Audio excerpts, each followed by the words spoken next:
بیٹیاں کیا ہوتی ہیں یہ زمانے کو میرے رسول نے بتلایا. آپ تاریخ عرب اٹھائیں، جب کسی کے گھر بیٹی پیدا ہوتی تو اس کا منہ شرم سے کالا ہو جاتا. عزت اور آبرو بچانے کا ایک ہی راستہ ہوتا، وہ ماں کی ممتا بری گود سے پھول جیسی بیٹی کو چھینتا، گڑا کھود کے دھکا دیتا اور اوپر سے مٹی انڈیل دیتا. اگر کوئی اتنا سفاک تھا، اتنا ظالم تھا، تو وہ اس قابل تھا کہ معاشرے میں سر اٹھا کے جی سکتا ہے. اور اگر کسی کے ہاتھوں میں اتنی سکت نہیں ہے تو وہ اس قابل نہیں کہ وہ معاشرے میں عزت کے ساتھ جی سکے. جس دور میں بیٹی کو ذبح کیا جا رہا تھا، میرے حضور اس دور میں کلمہ حق بلند کیا. حضور میں بیٹیوں کو زندہ درگور کرنے والوں سن لو، فاطمہ تو بدھا تو منی، میری فاطمہ تو میرے جگر کا ٹکڑا ہے. یہ کلمہ محبت بھی ہے، یہ کلمہ جہاد بھی ہے. آج میں اور آپ اپنی بہن یا بیٹی کے لیے کوئی پیار بری بات کہیں تو یہ بہت بڑی بات نہیں ہے. آج بیٹی کی عزت ہے، آج بہن کا وقار ہے. یوں ہی تو نہیں بوڑھا باپ اپنی جھکی ہوئی کمر پہ بوریاں لاد لاد کے مزدوری کر رہا ہے کہ میں نے بیٹی کے ہاتھ عزت سے پیلے کر کے رخصت کرنا ہے. جوان سال بائی فیکٹری میں اوور ٹائم لگا رہا ہے، 3 ٹیوشنیں شہر میں پڑھا کر بہن کے جہیز کی ایک ایک چیز خرید رہا ہے کہ میں نے بہن کو عزت سے رخصت کرنا ہے. یار یہ باپ تو ذبح کرتا تھا، یہ بھائی تو زندہ درگور کرتا تھا، اس کے سینے میں اتنا کوٹ کوٹ کر پیار کس نے بھر دیا؟ جواب ایک ہی ملے گا، یہ فیض ہے میلاد والے آقا کا، جنہوں نے کٹتی بچیوں کو عزت کی دہلیز پہ کھڑا کر دیا. ایک دن حضور گھر تشریف لائے تو ام المومنین حضرت عائشہ صدیقہ رضی اللہ تعالی عنہ عرض کرتی ہیں، حضور آج بڑا عجیب ماجرا ہوا. تو حضور میں عائشہ آج کیا ہوا؟ عرض کی حضور ایک حبشیہ نیات عورت آئی اور اس نے آ کر دروازے پہ صدا لگائی. میں نے گھر میں تلاش کیا کہ اسے دینے کے لیے کچھ مل جائے، تو تلاشے بسیار کے بعد صرف ایک خشک کھجور مجھے ملی. تو میں نے وہی اسے صدقہ کر دیا کہ نبی کی چوکھٹ ہے اور سائل خالی نہ پلٹے. حضور اس نے اس کھجور کے 2 ٹکڑے کیے، ایک دائیں جانب والی بیٹی کے منہ میں ڈال دیا، ایک بائیں جانب والی بیٹی کے منہ میں ڈال دیا. حضور وہ خود بھی بھوکی تھی، اس کا پیٹ کمر سے لگا تھا، لیکن اس نے خود کچھ نہیں کھایا، سب کچھ اپنی بچیوں کو کھلا دیا. یہ کہتے کہتے ام المومنین آپ دیدہ ہو گئی، آنکھوں سے آنسو جاری ہو گئے. میرے حضور فرمایا اے عائشہ سنو، اگر کل قیامت کے دن ان بچیوں کی ماں کو جہنم میں جانے کا حکم ہو گیا تو یہ بیٹیاں درمیان میں آڑ بن کے کھڑی ہو جائیں گی. مالک ہم تو اپنی ماں کو جہنم میں نہیں جانے دیں گی، اللہ ان بچیوں کی سفارش قبول کر کے ان کی ماں کو جنت کی راحت عطا کر دے گا. کہاں بیٹیاں باعث شرم سمجھی جاتی تھی، کہاں دخول جنت کا سبب قرار پائی. لیکن آج میرے معاشرے میں بیٹی کا وجود پھر سے بوجھ بنتا چلا جا رہا ہے. آج یہ الٹرا ساؤنڈ کی مشین کا اللہ ستیہ ناس کرے، پہلے سے دیکھ کر کے اگر بہو کے پیٹ میں بیٹی کا حمل ہو تو اس کو ضائع کروا دیا جاتا ہے. یہ زمانہ جاہلیت کا قتل ہے جو دوبارہ معاشرے میں عروج پکڑا ہے. اور جس بہو کے پاس صرف بیٹیاں ہوں، سسرال میں اس بہو کی کوئی عزت نہیں ہوتی ہے. جس کے پاس صرف بیٹے ہو، ہر کوئی اسی کے گیت گاتا ہے کہ میرے پتر کی نسل قائم رہے گی. آج تانے دیے جاتے ہیں بیٹیوں والوں کو. میری ایک بہن ہے تو مجھے کہتی کہ میں ہاسپٹل کے آپریشن تھیٹر سے باہر آئی تھی کہ میری نند، اس کی 4تھی یا 3ری بیٹی پیدا ہوئی، تو کہتی میری نند آئی میرے پاس، پتا تو تھا کہ اللہ نے بیٹی دی ہے، لیکن منہ پھاڑ کے کہنے لگی کہ تمہارے پاس کیا ہے؟ تو کہتی میں آنکھیں نیچے کر کے کہا کہ اللہ نے مجھے بیٹی دی ہے.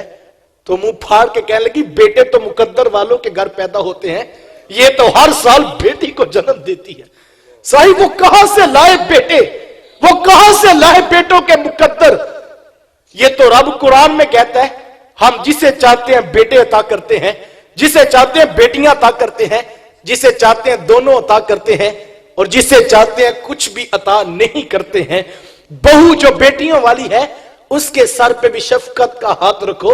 اس کے بس میں ہوتا وہ تمہیں بیٹے ہی لا کے دیتی، لیکن اس کے ساتھ زیادتی نہ کرو، اس کے ساتھ ظلم نہ کرو، اس کی بھی اتنی قدر کرو. بلکہ میں کہتا ہوں اس کو زیادہ محبت دو کہ اس کے دل میں یہ خیال نہ آئے کہ میرے پاس بیٹا ہوتا تو میری بھی معاشرے میں قدر کی جاتی. ایک ایک رشتے کو تقدس میرے حضور نے دیا. جب بیٹی ذبح ہو رہی تھی، بہن زندہ درگور کی جا رہی تھی،